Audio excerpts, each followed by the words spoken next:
એએપી પ્રદેશ પ્રમુખ ઈસુદાન ગઢવીએ સ્કૂલ ઠીક કરો ગુજરાત અભિયાનની કરી જાહેરાત।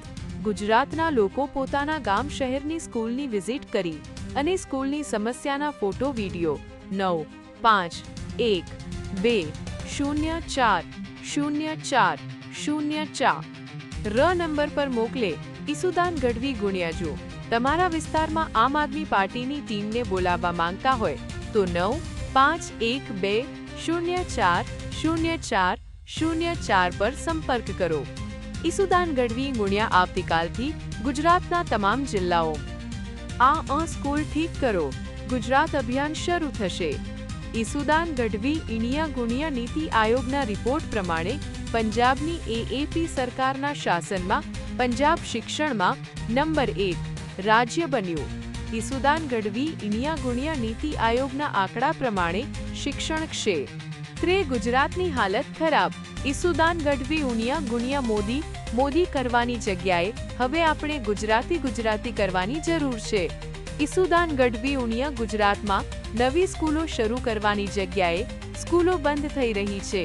ઈસુદાન ગઢવી ઉનિયા ગુણ્યા 900 શાળાઓ એક ઓરડાથી ચાલે છે। ઈસુદાન ગઢવી ગુણ્યા લગભગ 3000 શાળાઓમાં માત્ર એક શિક્ષક। આ શાળાઓમાં 1 લાખથી વધારે બાળકો અભ્યાસ કરે છે। ઈસુદાન ગઢવી ગુણ્યા ગુજરાતમાં 25000મી વધુ શિક્ષકોની ઘટ। ઈસુદાન ગઢવી ગુણ્યા 3,50,000 ટેટ ટોપ 8 પાસ થયેલા ઉમેદવારો ભરતીની રાહ જોઈને બેઠા છે। ઈસુદાન ગઢવી ઉનિયા મજબૂરીમાં લોકો પોતાના બાળકોને પ્રાઇવેટ શાળામાં ભણાવી રહ્યા છે।